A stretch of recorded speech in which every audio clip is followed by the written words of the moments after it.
ভারী বর্ষণে স্পেনের বেনামারগুস্তা নদীর পানি ঢুকছে লোকালয়ে, তলিয়েছে বাড়িঘর, স্রোতের তোড়ে ভেসে যাচ্ছে গাড়ি।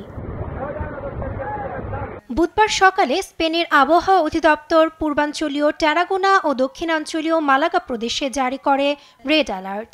এ সময় 12 ঘন্টায় 180 মিলিমিটার বৃষ্টিপাত হতে পারে বলে সতর্ক করা হয়, যাতে নদীর পানি বেড়ে আকস্মিক বন্যারও আশঙ্কা করা হয়।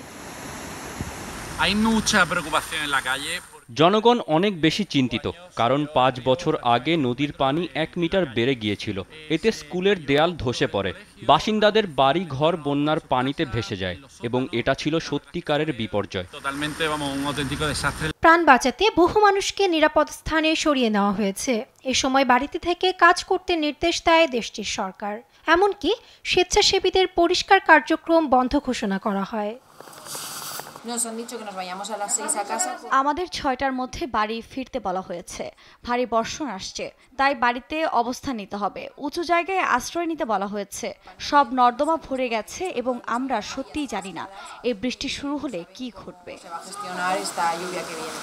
এরই মধ্যে মালাগা রেল স্টেশন পানিতে ডুবে গেছে, ফলে উচ্চ গতির ট্রেন থেকে শুরু করে সব ধরনের রেল সেবা বন্ধ ঘোষণা করে কর্তৃপক্ষ। মালাগা ও ভ্যালেন্সিয়া প্রদেশের শিক্ষা প্রতিষ্ঠানও বন্ধ রাখা হয়েছে।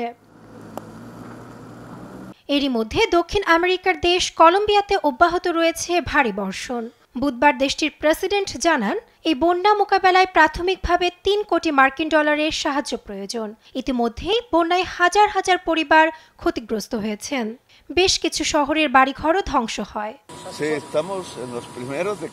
আমরা জলবায়ু পরিবর্তনের সামনের সারিতে আছি। এই বন্যা মোকাবেলায় প্রাথমিকভাবে 3 কোটি মার্কিন ডলার সাহায্য প্রয়োজন। এবছর জলবায়ু পরিবর্তনজনিত কারণে বেশ কিছু দেশেই দেখা যাচ্ছে বন্যা, যাতে বিপর্যস্ত জনজীবন। নাসরিন আক্তার, নিউজ ডেস্ক, দেশ টিভি।